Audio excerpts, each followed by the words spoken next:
E questa mattina voglio invitarvi a cancellare ogni situazione Covid, DPCM, mascherine, divisione. Concentriamoci solo su una cosa, su Gesù questa mattina.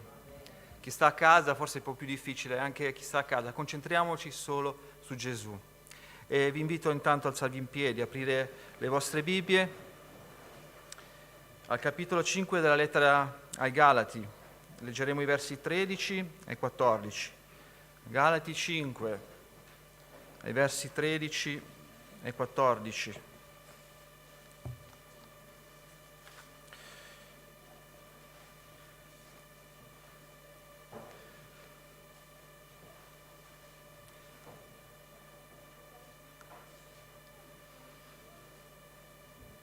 L'Apostolo Paolo scriverà questa lettera alla Chiesa in Galazia, da lui da poco visitata.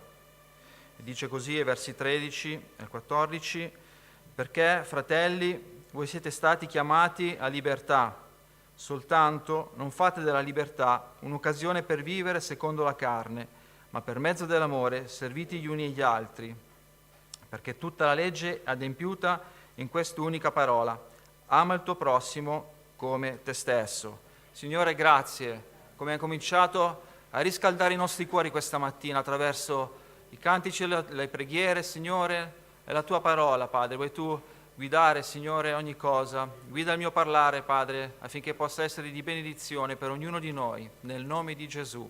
Amen. Accomodatevi. Questa lettera scritta appunto dall'Apostolo Paolo alla Chiesa in Galazia, nei capitoli 13, 14 fino al capitolo 16 negli Atti, possiamo trovare l'Apostolo Paolo che insieme al primo comitato missionario chiamato dallo Spirito Santo nella Chiesa di Antiochia si muovono per la prima missione che lo Spirito Santo gli aveva affidato. E in questa missione c'era la Chiesa della Galazia. La Galazia, se vogliamo capire dov'è, giusto per farci capire come in quella regione che ora dirò c'è un piano di Dio, la Turchia. La Galazia rimane in Turchia.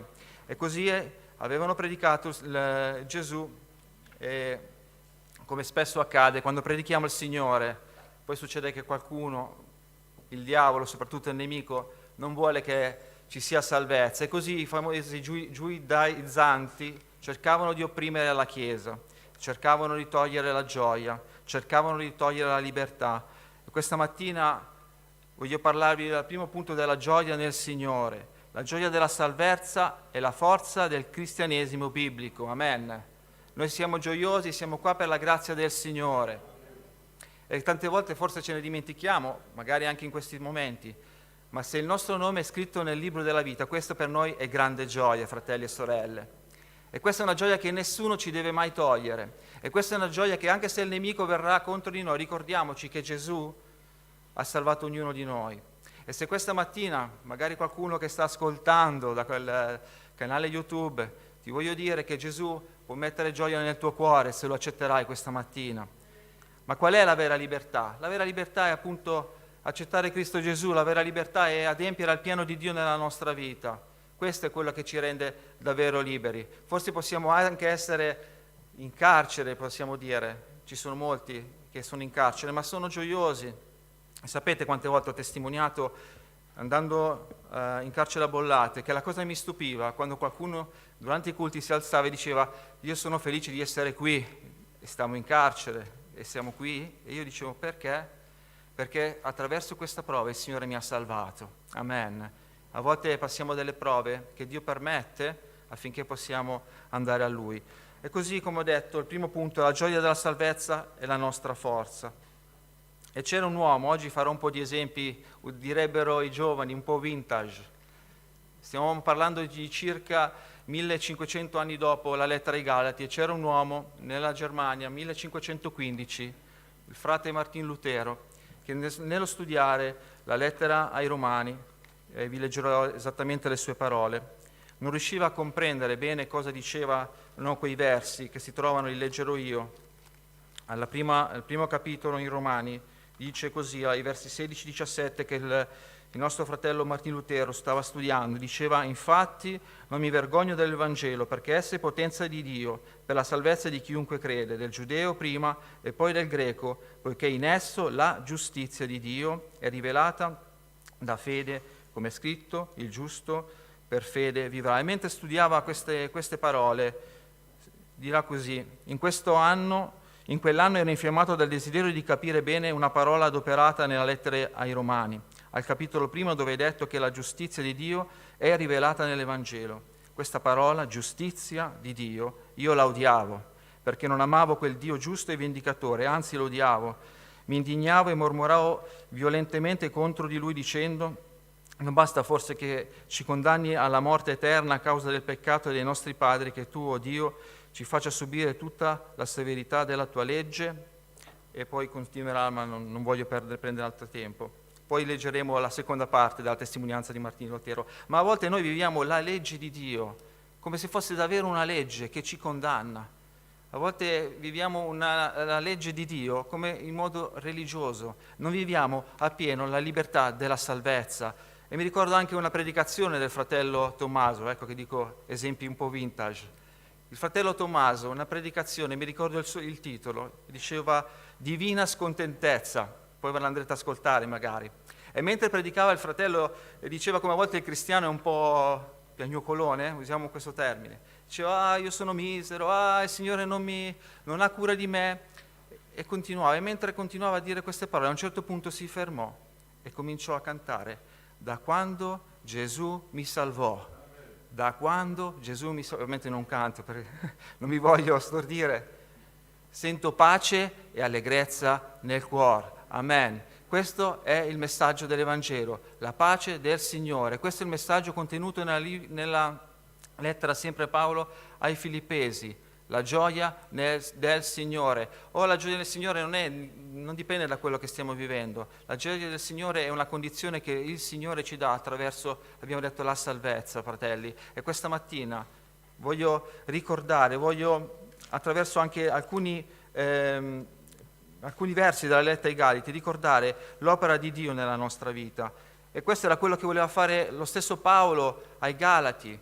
I giudaizzanti volevano riportarli alla vecchia religione, ma Paolo voleva combattere dicendo: ricordatevi che avete creduto in Gesù e la religione non vi ha salvato, ma è il sangue di Gesù che vi ha salvato. E così, leggendo alcuni dei versetti, nel capitolo 2 dice, sempre nei Galati, leggerò io: sono stato crocifisso con Cristo, non sono più io che vivo, ma Cristo vive in me. Amen. E ancora dice: Cristo ci ha riscattati dalla maledizione della legge, essendo divenuti maledizioni per noi. Ancora proseguiamo, dice sempre nel capitolo 3, al verso 27, infatti voi tutti che siete stati battezzati in Cristo, vi siete rivestiti di Cristo, non c'è più né giudeo né greco, non c'è né schiavo né libero, non c'è né meschino né femmina, perché voi tutti siete uno in Cristo Gesù. E ancora continuiamo, fratelli. Voglio incoraggiare, il mio cuore si è incoraggiato nel leggere questa lettera in questi giorni, veramente ringrazio Dio per l'opera meravigliosa che ha fatto nella mia vita. E al capitolo 4 continua: ma quando giunse la pienezza del tempo, Dio mandò suo figlio, nato da donna, nato sotto la legge, per riscattare quelli che erano sotto la legge. E il capitolo 5 dice, al primo verso: Cristo ci ha liberati perché fossimo liberi, state dunque saldi e non vi lasciate porre di nuovo sotto il giogo della schiavitù. E infine al capitolo 6, uno dei versi che conosciamo: ma quanto a me non sia mai che io mi vanti dell'altro che della croce del nostro Signore Gesù Cristo, mediante il quale il mondo per me è stato crocifisso e io sono stato crocifisso per il mondo. La nostra vita è stata crocifissa, fratelli, ma non è una pena per noi, perché la nostra vita è stata cambiata. Gesù si è addossato il nostro peccato, Gesù si è addossato ogni nostra colpa e oggi noi abbiamo questa libertà, non dimentichiamocelo mai. Quando penso alle altre religioni, adesso si parla molto dell'Islam, abbiamo avuto modo di fare dei corsi utili per l'attività spirituale che svolgiamo. E quando penso a questi uomini che fino alla fine non sanno se saranno salvati, e poi dici, vabbè, quando moriremo forse saremo salvati perché ci siamo comportati bene. No, La religione islamica prevede che fino anche dopo morti non sapranno di essere salvati o meno, e quindi vivono una vita religiosa facendo delle attività e non sanno se quelle attività li porteranno alla salvezza. Invece noi sappiamo, chi ha creduto in me non morirà, ma vivrà per sempre. Chi ha creduto in Gesù è libero questa mattina. Credi nel Signore Gesù e sarai salvato tu e la casa tua, dice la parola del Signore. Fratelli, gioiamo nel Signore questa mattina. La gioia della salvezza è la forza del cristianesimo biblico. Ma la parola continua, abbiamo detto, voi siete stati chiamati a libertà. Ma il secondo punto dice, soltanto non fate della libertà un'occasione per vivere secondo la carne. Libertà e non libertinaggio. Libertinaggio è una parola un po' particolare, dipendenza spirituale o morale che può portare anche alla dissolutezza. Sii liberi, ma secondo la legge del Signore. Sii liberi, ma secondo la morale di Dio. E un attacco che sta subendo forse la Chiesa, che forse non ci rendiamo conto, è quello che il nemico sta muovendo, è quello di limitare la forza, a volte demotivare i fratelli, spegnere l'entusiasmo, far sparire il più possibile la gioia. Forse queste situazioni che stiamo vivendo oggi ci limitano nelle attività, forse queste situazioni che viviamo oggi ci fanno credere o pensare che il Signore è cambiato. Proprio questa mattina, chi ha ascoltato la meditazione di Abacuc, il Signore non è cambiato. Scrivi una promessa, perché avverrà.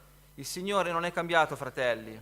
Forse stiamo vivendo dei momenti un po' limitanti, ma Dio non è cambiato. E allora vogliamo sfruttare questi momenti per prepararci, fratelli. Vogliamo sfruttare questi momenti che forse Dio ci sta dando a noi stessi, a ognuno di noi. Io parlo per me. A me sta dando questo tempo per prepararmi per quello che verrà. Perché quando arriverà il momento che Dio stabilirà, la Chiesa dovrà essere pronta ancora ad annunciare con potenza il Vangelo del Signore. Cosa ne stiamo facendo della libertà che Dio ci ha dato? Come la impiegheremo dopo, della libertà che Dio ci ha dato? Perché nonostante tutto siamo ancora liberi di predicare, siamo ancora liberi di uscire, siamo ancora liberi di girare, non siamo liberi forse di abbracciarci, di andare nelle case, ma arriverà il momento che la Chiesa sarà chiamata nuovamente fuori a predicare l'Evangelo e noi vogliamo essere pronti spiritualmente. Sfruttiamo questo tempo per pregare. Avremo una settimana di grande benedizione, qua insieme pregheremo il Signore, preghiamo che il Signore ci prepari e ci dia la potenza dall'alto, ci rivesta ognuno di noi affinché possiamo ancora predicare il messaggio dell'Evangelo. E dicevo libertinaggio, il fatto che forse siamo un po' ognuno per sé, non penso tutti, ma può portarci a volte anche a commettere errori o a sbagliare o vivere delle situazioni non buone davanti a Dio. Stiamo attenti, fratelli, perché la libertà che Dio ci dà, è vero che siamo liberi, ma il Signore ci guarda, ci osserva. A volte sembrano quei messaggi, il Signore ti punisce, non è di questo che sto parlando, non è questo, ma vogliamo essere fedeli a Dio, vogliamo che la nostra vita testimoni di Cristo Gesù in ogni momento, quando siamo in pubblico, quando siamo in chiesa, ma soprattutto quando siamo nel privato, perché la tendenza è quella di raffreddarsi, non viviamo appunto quel modo di servire il Signore come prima e magari tendiamo a lasciarci spegnere, no? Prendete un pezzo di carbone dal fuoco, lo mettete da parte e vedrete cosa succederà dopo un po', tenderà a spegnersi, ma noi non siamo un pezzo di carbone. Noi siamo i figli del Signore ed è lo Spirito Santo che ci tiene vivo ogni giorno ed è Lui il nostro fuoco, è Lui il nostro, scusate uso il termine, carburante che ci porta avanti. Quindi in ogni situazione noi rimaniamo figli di Dio e dobbiamo sfruttare la libertà che Dio ci ha dato. Usiamola, fratelli. Non facciamo come alcuni personaggi biblici, come l'hanno sfruttata la libertà. Partiamo dalla Genesi, Adamo ed Eva, sicuramente non bene. Hanno fatto sicuramente dei grandi errori che ancora oggi stiamo pagando. E non lasciamoci mettere sotto un gioco che non ci appartiene, quello della religione. C'è scritto che Paolo si ritrovò a riprendere Pietro, perché in quella situazione dei giudaizzanti si misero a simulare, avevano paura. Questo è un altro strumento che il nemico usa, la paura. Quando mi avevano detto che avevo preso il Covid. Non vi nego, fratelli, sono un essere umano. All'inizio ho avuto per un attimo un po' di paura, perché le televisioni, stai attento di qua, stai attento di là, guarda che può succedere di tutto. Poi io ho a casa un'infermiera, quindi un'ex infermiera. Per mia madre è così, quando succede qualcosa, anche ai bambini, se va bene però, cadono e muoiono, se va bene. Pensate se non va bene cosa succede. Questi sono un po' i medici, no? Sono molto crudi. Allora, guarda di qua, un po' di paura all'inizio, non vi nego, ho avuto un po' di paura, ma poi ho pregato il Signore, come ho detto all'inizio.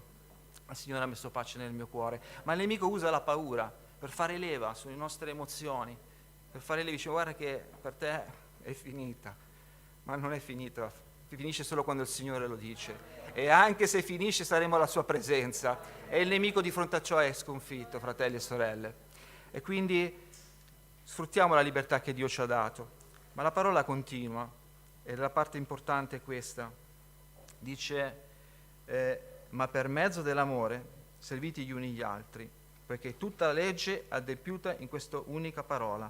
Ama il tuo prossimo come te stesso. Qual è il grande comandamento? Chiesero a Gesù. 2. Ama Dio, ama il tuo prossimo come te stesso. E qui richiusa tutta la legge. E ancora oggi è valida questo grande comandamento. Ama il tuo prossimo. L'ho detto prima, forse il fatto che non ci vediamo, non siamo vicini, non riusciamo a capire il bisogno del fratello, il bisogno della sorella. Usiamo questa libertà, fratelli, anche per servire il prossimo. Usiamo questa libertà per essere vicino agli altri. Usiamo questa libertà per dimostrare amore. Usiamo questa libertà per prenderci cura di chi è nella difficoltà. Perché è vero, siamo un po' limitati, ma Dio non ha limiti.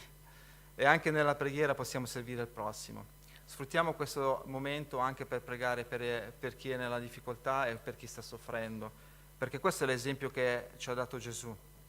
Come ha sfruttato la libertà Paolo in quel tempo che nella prima viaggio missionario?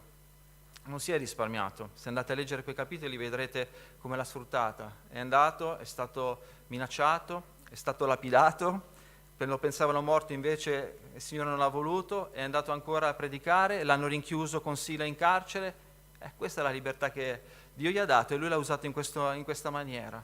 È stato attaccato in tutti i modi, ma non si è arreso. È andato avanti perché Dio gli aveva dato una missione da portare avanti ed è la stessa missione che il Signore Gesù oggi dà a noi come Chiesa del Signore. Ama il tuo prossimo come te stesso. Amare significa identificarsi negli altri e chi più di Gesù non si è identificato nell'umanità intera fino all'ultimo, ha annichilito se stesso, si è fatto frustare, è morto, ma poi è risuscitato per dare la vita eterna oggi a noi come Chiesa del Signore. E allora voglio concludere, fratelli, questo messaggio ancora con le parole del fratello Martin Lutero. Una volta che aveva compreso qual era il vero messaggio del contenuto nella giustizia di Dio, che indica l'azione di salvezza operata da Dio in Cristo Gesù per liberare l'uomo dal suo peccato, testimonierà così: mentre meditavo giorno e notte ed esaminavo il legame che c'è tra queste parole dell'Apostolo Paolo, la giustizia di Dio è rivelata nell'Evangelo come è scritto: il giusto per fede vivrà. E cominciai a comprendere che giustizia di Dio vuol dire la giustizia che Dio dona. L'Evangelo ci rivela la giustizia per mezzo della quale Dio ci giustifica. Subito mi sentii rinascere. Vi ricordate quando avete accettato Gesù? Cosa è successo nella vostra vita? Ci siamo sentiti davvero rinascere. E mi parve che si spalancassero per me le porte del paradiso. Da allora tutte le scritture intere presero per me un significato nuovo. Tanto avevo odiato il termine giustizia di Dio, altrettanto ora amavo quella parola, ora esaltavo quel lecissimo vocabolo. Così per me quel passo di San Paolo divenne la porta del paradiso. E così anche John Wesley, quando accettò il Signore, quando comprese il vero significato della parola di Dio, scrisse nella sua biografia: il mio cuore era stranamente riscaldato. Questa è l'opera dello Spirito Santo nell'uomo rigenerato. I nostri cuori sono riscaldati dalla sua presenza. Questa mattina, fratelli, vogliamo sfruttare la libertà che Dio ci ha dato in Lui. Vogliamo mettere in atto tutti gli insegnamenti della parola. non libertinaggio, abbiamo detto. E soprattutto vogliamo mostrare l'amore verso coloro che sono nella difficoltà, coloro che sono nella sofferenza. Preghiamo gli uni per gli altri, sosteniamoci, amiamoci fratelli, non che nella nostra chiesa di Arona questo non avviene, lo so, glielo dico in generale, ma non dimentichiamoci mai qual è la missione che Dio ci ha affidato. Ora vi invito intanto ad alzarvi in piedi.